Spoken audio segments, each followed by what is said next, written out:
Muito bem, senhoras e senhores, eu sou o Renato, você está aqui nos estúdios da Vina de Bauru, mais conhecido como Salinha de Mídias.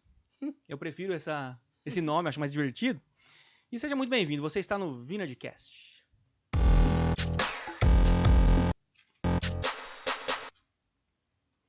Muito bem, hoje eu tenho uma companhia muito especial aqui, uma pessoa muito amada, né, por todos, pela igreja, né, pela Vinerd especificamente, porque, né, a igreja ama muito essa pessoa que você já sabe quem é, porque você viu aí na telinha do YouTube, então não é segredo, né? Mas vamos lá, ela tem 47 anos, ela é mamãe do Victor, 27 anos, Isaac, 23, Abner, 21 e a Turiane, 28, que tinha 28 quando ela se encontrou com o Senhor, né? Foi. Ela é pastora da Igreja Batista Shalom, em Santo André, fundadora da Escola de Cura Trindade. E a nossa querida irmã, pastora Elisa Ribeiro Trindade. Seja muito bem-vinda. Obrigado, Renato. É um prazer estar aqui com vocês. Uma honra imensa, né? Não, é nossa. Tá aqui é uma honra. Eu falo que Deus foi com a minha cara, né? Quando eu conheci o pastor Davi das Caras, Deus foi com a minha cara e aí... E faz tempo que você conhece o pastor? Faz uns anos, hein? Não sei quanto. Não, preciso ver isso, mas quem é amigo do Davi é porque Deus é com a cara. É, né? É. Ah, que bom. Bom, então é o seguinte, hoje a gente tá aqui para conversar, né? A gente sabe que assim, tem uma história de vida de muitas vitórias, né? De muita luta, muitas vitórias. A gente quer conhecer um pouquinho mais, saber um pouco mais do seu testemunho, né? E vamos lá, vamos começar. A primeira pergunta é, como que foi assim na sua infância e adolescência? Você nasceu num lar cristão já? Ou não? Como é que foi essa... Não, eu não nasci, mas eu nasci debaixo de uma promessa. Minha mãe era uma paraguaia que veio aqui para o Brasil muito jovem, órfã, e foi para o Mato Grosso. Ali tem uma colônia de paraguaios, né? E ela se estabilizou ali. E eu nasci lá no Mato Grosso. E minha mãe vem de uma geração de pessoas espiritualistas, ocultistas, né? Os paraguaios da turma dela lá era muito envolvido com ocultismo. Olha só. Muito com ocultismo. E aí... ela grávida de mim, ela contou para mim que passou um pastor e virou para ela e falou assim: olha, dona Tininha, que era o apelido dela, dentro da sua barriga tem uma missionária. E minha mãe detestou, porque minha mãe não gostava de crente, minha mãe não gostava de protestante. Mas esse pastor, ele conhecia ela? Não, era vizinho. Era vizinho ali, mas não tinha... Tinha um ponto de pregação e ele passava sempre. E viu ela grávida. E profetizou. E falou assim, vai ser uma menina. Minha mãe queria um menino e minha mãe não queria crente na família, né? Imagina, idólatra, tinha toda uma outra crença. E aí passou, não tinha ultrassom naquela época, ela foi pro hospital, me teve, e aí ela comprou tudo azul, porque o sonho dela era um menino. E aí eu tô toda vestida de azul, ela tá me amamentando na varanda da casa, o pastor passa de novo, depois de meses, e aí ele fala, nossa, dona Tia, não acredito que eu errei a revelação. Ela falou assim, não, é uma menina, só que eu comprei tudo azul. Olha então, só. Dali Deus me chamou do ventre. Só que a minha mãe, por não gostar da fé protestante, ela sempre enxovalhou a minha postura. Né? Não ela, né? Mas é o mundo espiritual, que a gente sabe que existe um conflito. E então foi uma perseguição assim na minha infância, porque com 5 anos, por uma providência de Deus, a gente veio para São Paulo e fui morar num quintal de crentes. E aí eles faziam evangelismo infantil. Era aquela casa tipo de fundo, aí você morava no Sim, eu era da edícula. E eles moravam numa edícula e eles na frente. E ela tinha uma deficiência visual, a senhora, que foi minha mãe na fé.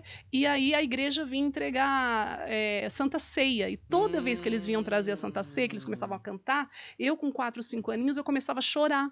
Minha mãe trancava tudo porque não queria contato com os crentes. E eu na cozinha, pintando a sulfite, que ela me dava alguma coisa para distrair. E quando começava cantar Eram 100 Ovelhas, Alvo Mais que a Neve, eu começava a chorar em cima da sulfite. Com 4, 5 anos? 4, 5 anos. Mas você consegue lembrar isso? Ou... Lembro vividamente. Antes disso eu não tenho memória, mas nesse episódio pra frente, sim. Lembrar. E aí, como eles evangelizavam crianças, eles pediram pra me levar pra igreja.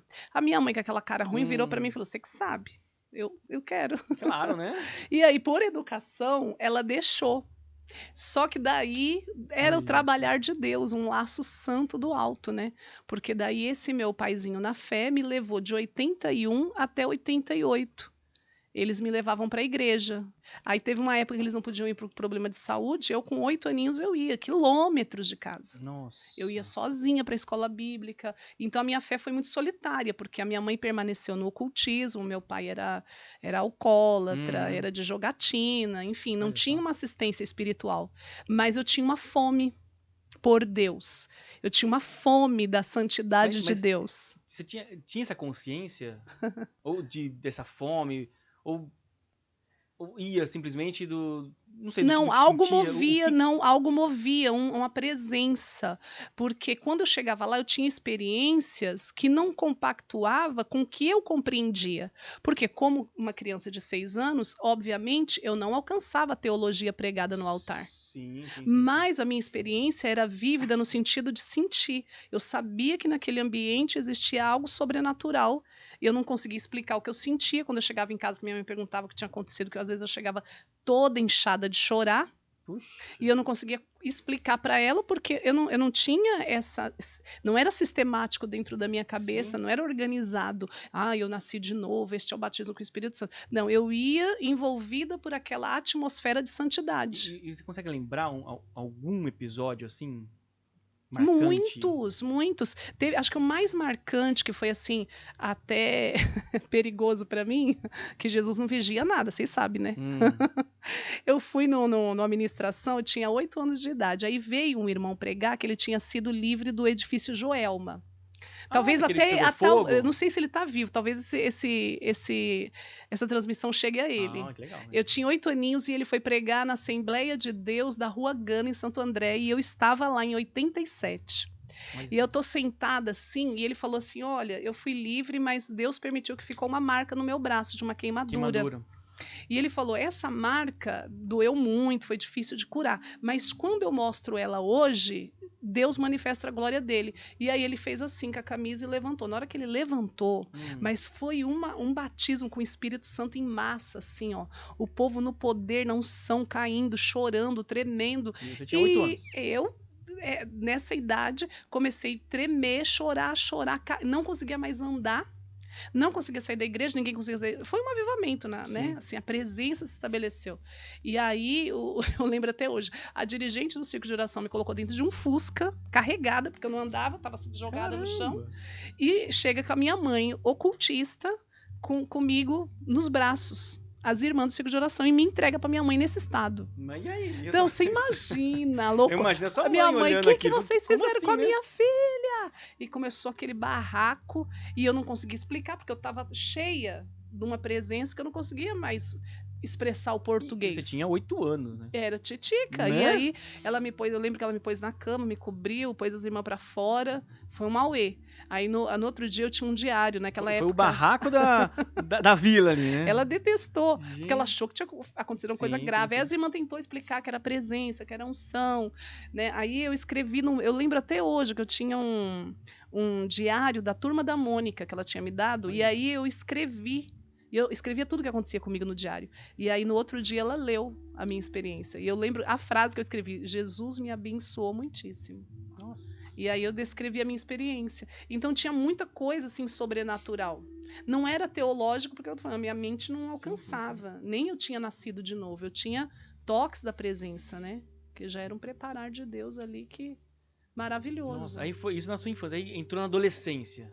E continua na mesma... Não, aí a adolescência foi um pouco mais grave, porque por desejar o amor da minha mãe, que eu achava que era negado, eu decidi ir pro ocultismo com ela. Porque a minha firmeza não era na palavra, era nas experiências e né? no amor da igreja. Muito nova, né? 8 anos. Na idade da minha filha tem 8 anos hoje. Eu não era arraigada na palavra. Entendi. Então, eu queria aplacar a ira da minha mãe. Porque a minha mãe, ela era extremamente violenta, ela era impulsiva, ela me castigava pela minha fé, ela me humilhava pela minha fé. Então, para aplacar aquilo, eu imaginei assim, se eu andar com ela, pode ser que isso amenize e ela me ame. assim, inconscientemente, sim. o que eu queria era o amor dela. E aí eu decidi ingressar no ocultismo com ela. Com ela. Aí ela conseguiu. Ah, entendi. Aí você Sim, foi junto com ela. Fui junto. E aí aprendi todos aqueles. Rapidinho, pisei já. Eles já olharam, porque, tipo, tem chamado, sabe? Aí começaram a investir em mim, me colocaram num treinamento lá pesadíssimo. E recebi muito investimento lá dentro do ocultismo, né? Então, eu não tive esse apoio familiar da minha fé cristã para ela germinar. Não, nem um pouco. Mas aí esses registros da infância que me sustentaram, porque quando eu entrei nesse plano desse ocultismo, era tão contra o que eu tinha visto na igreja, o que eu esperava de Deus. Porque assim, a gente vê um Jesus que ele te eleva ao padrão moral por causa da santidade que há nele. Então você melhora, existe uma exigência de elevar o seu patamar moral, espiritual, emocional, e dentro desse lugar não. As próprias entidades, elas tinham características completamente humanas e características que já me faziam mal na infância. Por exemplo, eu vi uma entidade falar palavrão. Entendi. Eu vi a entidade ameaçar. Dizer, eu vou colocar a cabeça para um lado, o corpo para o outro, Entendi. falando de uma vingança que ia ser feita. Então, assim, aquilo me fazia mal. Então, aí comecei a entrar naquele conflito, e aí por estar como eu já contaminada, porque daí eu passei pelos preceitos, tudo, aquela opressão acabou fazendo com que eu entrasse numa depressão muito profunda e eu tentei suicídio. Puxa, com 15 anos. 15 anos. Nossa. Porque daí eu vi que tinha falhado tudo. Falhou a minha fé, né? Assim, não consegui alcançar aquela iluminação que eu queria. Falhou meu relacionamento com a mãe, onde naufraga um relacionamento importante. Fatalmente a tristeza vai começar a vir, porque assim, o relacionamento pai e mãe acho que são os pilares, né? Quando isso falha, você não tem chão, e aí para mim assim, se minha mãe não me ama, ou eu achava, claro que minha mãe me amava, né? Mas assim, o inimigo, né, trabalhava. Cega, falei, se minha mãe fez isso, se minha mãe não me ama, então acho que não vale a pena viver. Ninguém me ama. Sim, eu achava que não valia a pena. E aí, como eu achei que tinha desagradado a Deus também, porque olha onde eu fui parar. E aí eu tentei suicídio. Quase desci a sepultura. Fiquei internada, perdi a consciência não sei quanto tempo. Até hoje eu não tenho memória desse período. Foi muito sério. E Jesus usou um médico para me livrar lá dentro do hospital. Como é que foi essa eu não tinha vaga, né? Quando eu cheguei, meu pai teve que arrombar o lugar que eu tava, e aí eles me socorreram, cheguei lá, não tinha vaga, que era um pronto-socorro lotado da Zona Leste. Você enfiou num lugar e não tinha nem como as pessoas acessarem? Eu tranquei de um jeito que meu pai, 1,85 m, não conseguia abrir. Aí juntou ele e o vizinho, que era um lutador de capoeira, e conseguiram arrombar lá. Quando eles arrombaram, eu já estava inconsciente. Então você estava decidida mesmo. Muito! Era isso. Muito, muito. Eu não queria ser salva. Tanto que quando eu acordei, eu detestei. Olha que absurdo. Eu estava totalmente possuída. Tô arrepiado. Eu detestei ter acordado, porque não era o que eu queria. Nossa. Mas aí o que aconteceu? Quando eu entrei lá, que não tinha vaga, o médico falou, se ela for para o Hospital Santa Marcelina, se ela entrar agora, os sinais vitais dela tá apagando. Ela não vai chegar no Santa Marcelina. Aí ele assinou um papel para mim ficar no corredor. Só que depois, quando eles conseguiram uma vaga para mim num lugar mais adequado, que foram procurar esse médico, ninguém nunca mais achou esse médico. Então, eu creio que foi uma providência divina. E eu lembro, engraçado, que eu estava inconsciente, eu estava em coma, e eu abri os olhos só na hora que ele falou assim, o que você tomou? Eu lembro até hoje, que ele olhou assim para mim, e eu lembro do rosto dele. Olha. E apaguei de novo, não sei quanto tempo eu fiquei nessa condição. Então, foi assim, um conflito muito grande com a minha alma. Muito grande. Aí depois, passando dessa fase, como é que foi depois dessa frustração, né? De não conseguir fazer aquilo que você estava querendo fazer. Entrou na juventude ali, né? Sim, aí depois eu acabei me descontando essa carência toda em relacionamento. Aí você vai namorar, aí você vai... Eu desconto... toda essa sede de amor, coitado, né, da pessoa. Entendi. Porque eu esmagava, né? Imagina. Assim, tentava tirar, entendi. Porque eu estava descontando aquilo no relacionamento. Uma falta de amor, queria suprir isso de alguma maneira. Sim, aí eu endoidava as pessoas. Perturbadíssima. E aí a depressão não ia embora, né? Porque eu não tratei. Mas aí eu saí do ocultismo, porque daí faliu mesmo essa minha esperança que ali fosse alguma coisa boa. Minha mãe também. E aí muito cedo eu saí de casa, né? Eu saí de casa. E nisso que eu saí, que eu consegui romper com essa autoridade, porque o meu medo e a minha dificuldade de me expressar na frente da minha mãe era tão terrível que eu acho que eu não conseguiria ter ido para a igreja lá dentro. Porque era muita opressão, assim, e eu não tinha estrutura. Aí, quando eu saí de lá, em 96, eu tive minha primeira experiência, assim, foi até num velório, eu fui no velório de uma cristã, e aí ele foi pregado, assim, eu lembro que eu cheguei lá perturbadíssima, porque daí eu já estava... Aí eu fumava, eu bebia, aquela coisa. Aí essa mulher morreu e ela era uma cristã piedosa, que sempre me evangelizava. E eu fui, mas só para me despedir, nem imaginava o que ia acontecer. Quando eu cheguei lá, tá todos os crentes, e aí eles pregam Mateus 25. E eles todos entendem e eu fico pela volta de fora. E eu falei, gente, tá todo mundo chorando, parece que é uma coisa boa, é um velório, mas tá legal, tem uma presença. Era, sabe, né? a unção. Tem algo diferente aqui, né? Mas o que me indignou? Eu não compreendi o que ele tinha dito. Porque ele não interpretou Mateus 25. Ele só leu e orou. E aí eu fiquei, como assim? O que é isso? O que tá acontecendo aqui? Aí eu cheguei em casa, aí foi a experiência do despertamento da palavra. Aí ela era da congregação cristã. E aí foram repartir as coisas dela. E aí aquela brigaiada, eu quero guarda-roupa, eu quero não sei o quê, não sei o quê. Os filhos, eu conhecia a família. Aí quando eu vi em cima da cama, o véu dela, e eu lembro que ela orava com o véu. E aí eu falei assim, poxa, mas a coisa mais... Eu sempre fui cósmica, né? Sempre fui assim, espiritualista. E gente, mas isso aqui deve ter um significado espiritual, porque ela orava com isso aqui, então deve ser importante. Aí eu super... com vergonha, constrangido, porque eu não era da família, eu era só amiga. Você pediu o véu? Aí eu falei assim, vocês não me davam o véu? Leva. Ninguém nem ligou pro véu dela. E você olhou pro véu? Quando eu cheguei na minha casa, coloquei depois do velório. Deixa eu testar isso aqui, né? Coloquei, só pra saber como era. O que será que ela sentia, né? Que eu via ela, quando ela punha, ela transformava, ela profetizava, era um vaso de Deus. Ela falou coisas pra mim extraordinárias. Aí eu coloquei, assim, quando eu coloquei, não é... que eu senti, assim... É claro que não é o véu, né? Mas Deus usou aquela minha curiosidade para se manifestar. Deus pegou na curiosidade. Olha que interessante, né? Eu dobrei o joelho e orei pela primeira vez. Mas você sabia o que você estava fazendo ali? Eu estava imitando ela. Imitou ela. Olha que loucura. Mas aí o Espírito Santo veio. E aí, depois daqueles dias, eu tô na Praça Ramos, também trabalhava ali no centro de São Paulo, aí um pregador daqueles de rua, que grita, que fala, ninguém dá nada. Aqueles malucão. Mas eu tava tão já tocada, era o Espírito de Deus me chamando, né, pra graça, que eu fui passando, quando eu vi, ninguém ligava pro pregador, eu falei, eu vou ouvir ele. Aí parei assim, falei, vai que ele explica a palavra, porque eu queria entender a palavra. E aí ele começou a pregar aquelas mensagens de pregador de rua, que é escatológica, né? E aí ele fez o apelo, eu na hora, nem senti, meu braço levantou assim, eu tô na Praça Ramos, em frente do mapping. De tanta sede que foi me dando de Deus, assim, sabe? Olha que louco. Levantei a mão e aceitei Jesus lá no meio da Praça Ramos. Você se converteu no meio da rua. Depois aceitei de novo. E foi tudo assim, sequência, em 97. Aí começou a depressão, porque eu acho que teve um contra-ataque, né, desse espírito de depressão. Quis voltar e eu já comecei a pensar em suicídio de novo.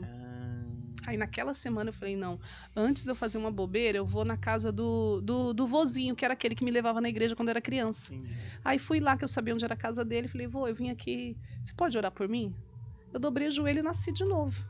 Aquele dia ele falou assim, olha, eu vejo um lençol branco descendo, esse lençol te envolve e você não é mais a mesma pessoa.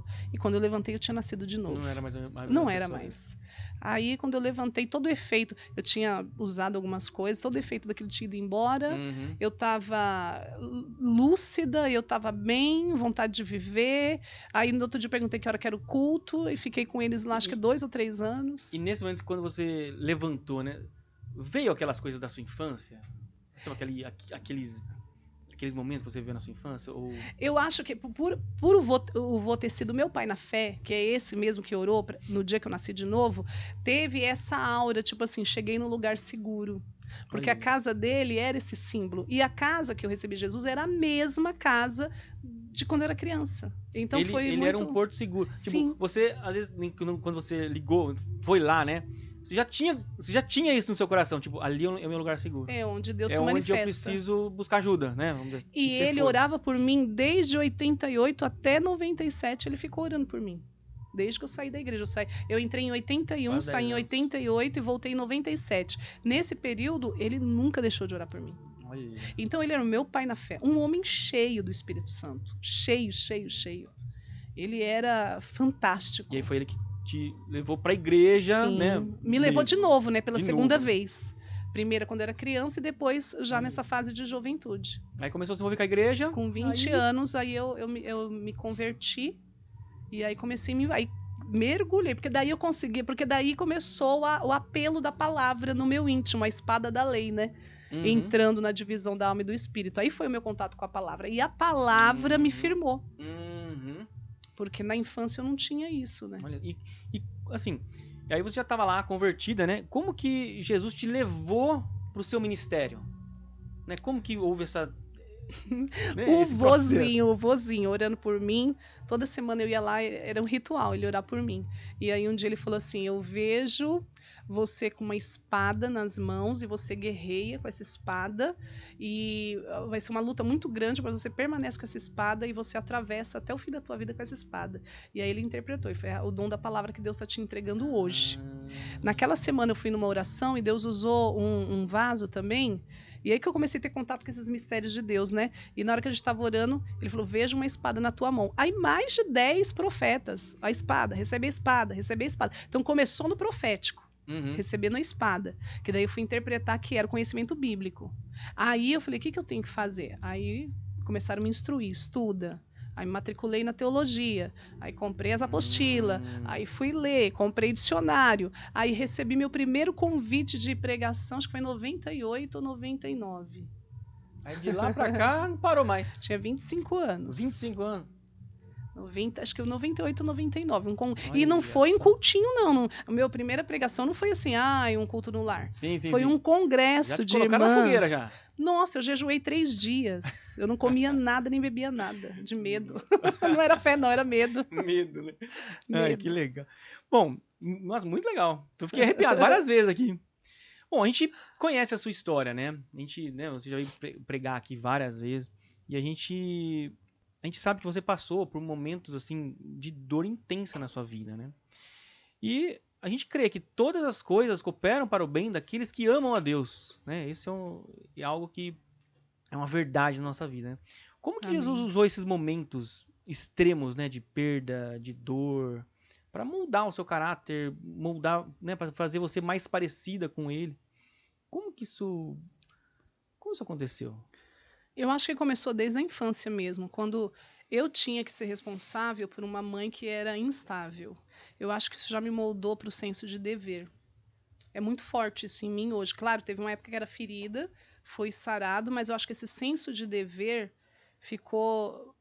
me norteou para eu não ir para uma coisa pior, que eu via pessoas que tinham passado pelo que eu tinha passado naquele período e que não teve a mesma postura na vida. Eu acho que esse senso de dever me ajudou. E depois eu fui lendo a palavra e vendo que Jesus ele tinha sido crucificado e que eu devia estar crucificada com ele. Então, esses dramas da vida, eles me conduzem para esse ponto de crucificação, sabe? Eu acho que a crucificação é o que me ilumina para ter a paciência de Jó, né? A paciência, a capacidade de suportar o sofrimento.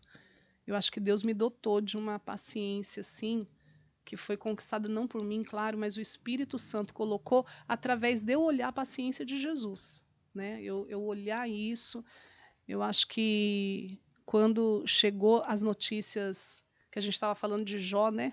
As notícias, os mensageiros que vão chegando. A gente estava vindo para cá no carro, a gente conversou justamente sobre Jó, né? Jó foi engraçado que antes de chegar o diagnóstico que eu recebi, eu preguei sobre Jó, foi minha última mensagem. Eu preguei sobre Jó no Rio de Janeiro, quando eu cheguei, chegou o diagnóstico meu, da minha filha, né? E aí o que me sustenta é a crucificação de Cristo. Aí, teve um dia que eu vim aqui na Wiener e veio um profeta, acho que chamava Fábio, que ele pregou aqui, E achei interessante que todo mundo, né? Vamos receber profecia, vamos receber oração. Fui lá, né? Na sala dos profetas. Aí chegou e falou assim: tu és crucificada. Eu acho que é isso que me define. Eu acho que é a crucificação. É eu levar a carne todos os dias, assim. Eu coloco o desespero, até o meu luto, que não é fácil. Luto de uma primogênita, né? Que a Turiane era minha primogênita. Mas até o meu choro de mãe, de luto, eu não coloco no cantinho da parede, eu não coloco dentro do meu quartinho, eu não coloco na minha cozinha. Não, o meu luto é de joelhos. Então, quando eu estou na minha adoração, eu derramo aquele luto diante do altar, que suba aquela lágrima, porque tem que virar um propósito, né? Se você estivesse na frente de alguém assim que está sofrendo uma dor forte, né? Como essas, né, que aconteceu com você. O que você diria? Qual seria o conselho que você daria para essa pessoa? Eu acho que a gente tem que fazer um metabolismo da dor. Transformar ela em oração. É uma transformação. Porque a dor, ela vai te consumindo e vai tomando todas as áreas da sua vida, sua mente, seus pensamentos. Mas ela pode também ser uma força. E você pode metabolizar isso, e isso é uma decisão pessoal. Eu decidi metabolizar minha dor e transformar ela em oração. Então, quando ela é grande, eu fico mais tempo em oração. Eu vou transformando isso em oração, eu transformo isso em jejum, eu transformo isso em alguma coisa que Jesus possa vir com retorno. Porque se você coloca a dor tem gente que confia, né? Em tranquilizantes, confia nos médicos, nada contra, né? Os psiquiatras são importantes. Mas, assim, existem pessoas que confiam demasiadamente nessas anestesias. E existem anestesias para dor. Tem anestesia da droga, tem anestesia do álcool, tem anestesia dos psicotrópicos, tem vários tipos de anestesia, né? O que é anestesia? É alienação. Então, no desespero, você quer procurar uma alienação. E na alienação é onde o diabo pode te assaltar. Então, eu acredito que o crente espiritual ele tem que ter muito cuidado, as pessoas que sofrem, com a alienação, sabe?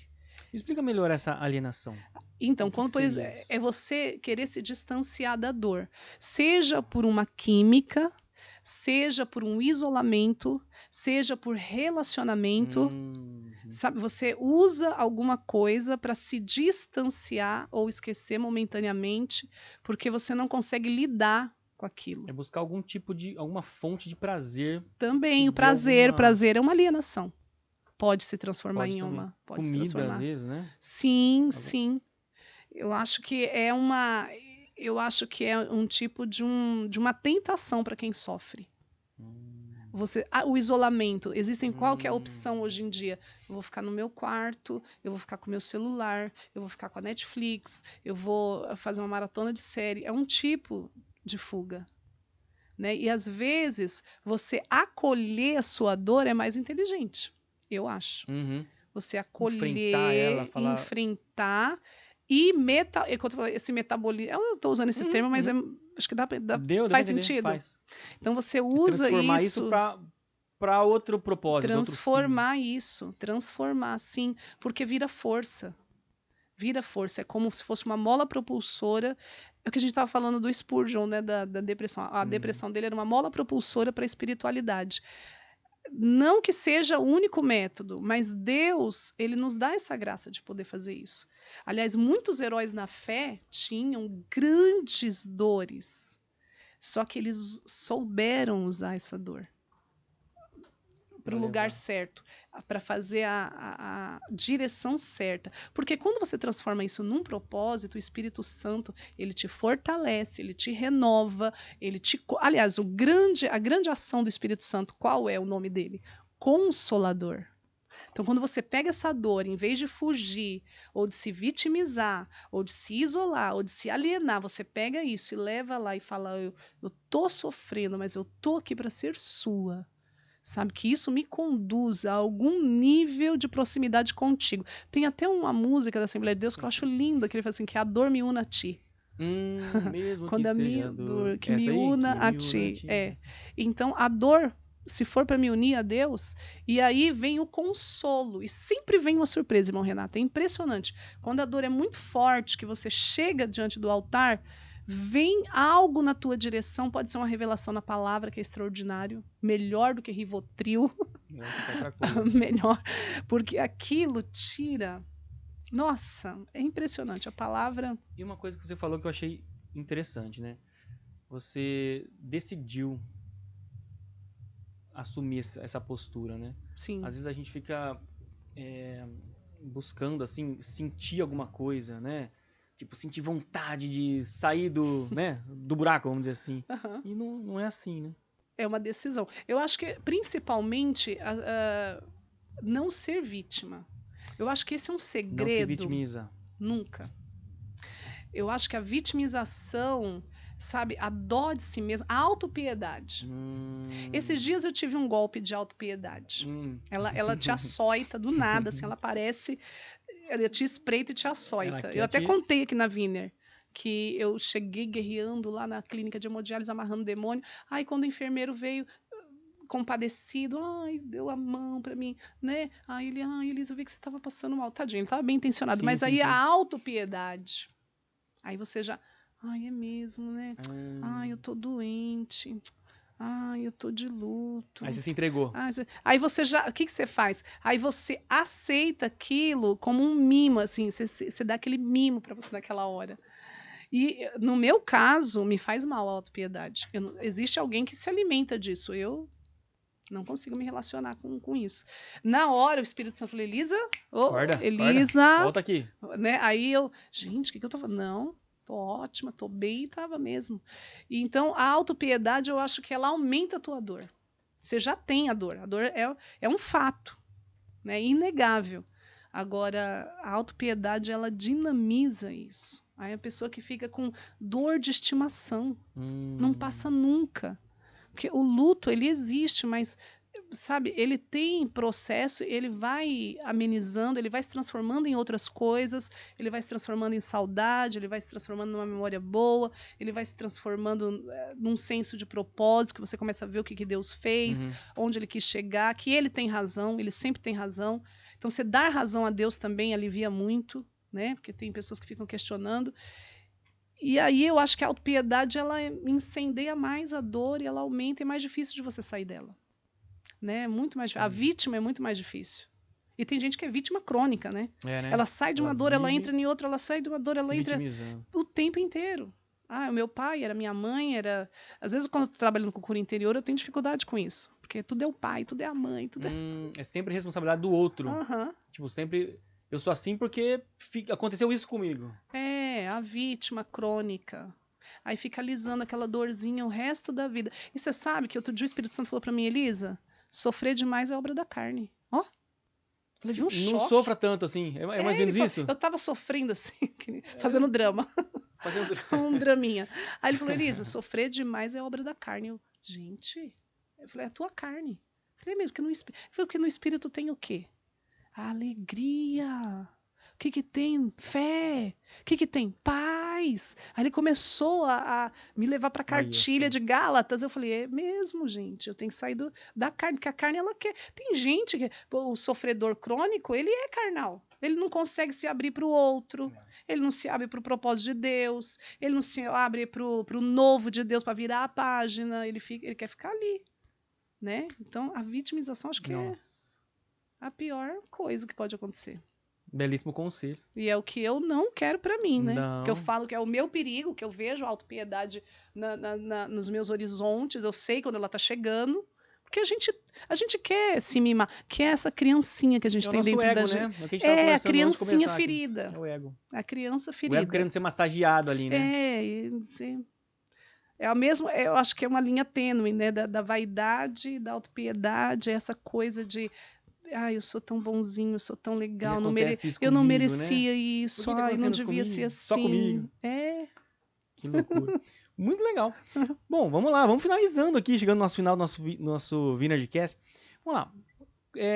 Quais são os planos para o futuro no ministério? O Tem alguma coisa em vista aí? Nossa, vários. Muitos, né? Nossa. Plano que não Eu fala. sonho, eu quero escrever um livro, Ah, né? Tá no boa. projeto, escrever o livro, o estúdio, desenvolver. Um sonho que eu tenho, vou abrir aqui para vocês orarem. Eu queria ter um centro de treinamento, educação cristã, pedagogia cristã. Não pedagogia no sentido de colégio, tipo não. escola, assim. Espiritual. Eu tenho, nossa, é um sonho, é um projeto que eu tenho aí. Alguma coisa com teologia, assim, esse tipo de coisa? De ou tudo. De tudo. Eu queria ter, tipo um auditório que vem assim, sabe, os mestres, Pra despejar conhecimento. entendeu? Em todos os níveis, teológico, profético, apostólico, pentecostal, todo interdenominacional. Sim. Tipo um balaio santo de glória, de revelação, porque cada um tem uma porção, né, gente? Sim. Eu amo essa coisa interdenominacional de ver, sabe, a revelação pentecostal, a revelação apostólica, a revelação celular, os movimentos, né, que o Espírito Santo gerou e que estão aí ainda fazendo história. Que legal. Deus abençoe. Deus abençoe. Vai ser muito legal. E ore por isso. Vamos orar. Bom, então vamos lá. Centro de Treinamento Trindade. Pensou? Já pensou? Muito legal. Eu ia só ser tipo a mestre de cerimônias. Eu não faria assim, só seria mestre e daria espaço para as vozes proféticas e para as pessoas aprenderem, crescerem, alguma coisa assim. Deus abençoe, vai ser muito legal. Um dia, mal tô orando. Muito bom. É um dos projetos que eu tenho, né? E a obra que a gente faz que já faz hoje em dia, né? Desde 25 anos eu nunca parei. Nunca mais parei. Começou nunca parei. Desde aquele congresso lá que você ficou morrendo de medo? Nunca parei. Quase. E fui comer depois. Foi 3 dias sem nada no estômago. Aí quando terminou de pregar, ai, Deus operou. Eu falei, tinha cantina lá? Não, aí me levaram pra comer na casa do meu irmão. Falei, faz um arroz, feijão e ovo. Porque ele falou, não, tem que fritar ovo. Não quero bife, não, frito ovo. Desespero. Nossa. E fui comer. Aí, irmão Renato, quase que eu vou pro hospital. Porque não pode, né? Você jejum, né? Destruiu de comer, passou mal. Nem foi 3 colheradas, fiquei malzona. Muito rápido. Olha. Criança, eu tinha 20 anos, não sabia como acho que 25, alguma coisa assim. E não sabia jejuar ainda. Fui metendo assim, ai, meu Deus, tem que ter revelação da palavra, vou jejuar. E fiz isso. Agora ri, né? Agora dá risada, né? Ai, Jesus, acho que ele olha pra gente assim, né? Falando, dá uma risada. Essa é minha filha amada em quem eu tenho prazer. Tá lá, passando mal. Bom, então vamos lá. Agora uma brincadeira rápida pra gente finalizar o nosso Vineyardcast aqui. Assim, eu vou te falar uma palavra e você vai me falar uma frase curta. O que isso significa pra você? Certo? Uhum. Vamos lá. Deus. Tudo. Tudão. Tudão. Fé. Vida. Fé é a minha vida. É a minha vida. O justo viverá pela fé. Eu vivo pela fé. É a minha vida. Família. Presente de Deus, dádiva, herança, futuro. Eles são eu lá daqui, né? Ministério. Paixão, fervor, amor, paixão. Perda. Perda. Essa palavra eu não esperava. Perda. Administração. Tem que administrar. Igreja. Igreja, minha família. Meu pai, minha mãe e meus irmãos, como disse Jesus. Esses são. Meu pai, minha mãe e meus irmãos. Né? É bom demais, né? Eu tenho uma família imensa. Eu tenho várias mães, vários pais. Vários irmãos. Vários irmãos. Vitória. Vitória. A conquista de Jesus na cruz do Calvário que me põe em pé todos os dias. Essa é a minha vitória. A vitória dele é a minha. Gratidão. Gratidão pela vida, pela chance que Jesus me deu. Que é 4 de março de 2020, eu pensei que era o último dia da minha vida e eu voltei. Olha só. Por resposta à oração da igreja, por um propósito de Deus, então eu sou muito grata a Deus por essa oportunidade. Amém. Felicidade. Felicidade. Ter amigos. Acho que amigo é uma felicidade. Vocês são felicidade. Viner é uma felicidade. E a última, se você pudesse dar um único conselho para a igreja brasileira hoje, qual seria? Arrependimento. Nem termina a frase. Não precisa nem terminar a frase. Não precisa nem terminar. A igreja saiu muito da palavra. Nós nos distanciamos de uma forma hedionda da palavra, principalmente da ausência da fraternidade, que é o conselho do apóstolo Paulo nas suas 13 cartas. Todas elas têm conselho ao amor fraternal e nós fugimos de maneira hedionda desse principal conselho apostólico. Então, eu acho que só arrependimento salva a igreja brasileira. Não tem nem o que falar. Apesar de eu amá-la, ela precisa de arrependimento. Muito bom. Obrigado. Obrigado, viu? Eu que agradeço, irmão Renato. Muito legal a nossa conversa aqui.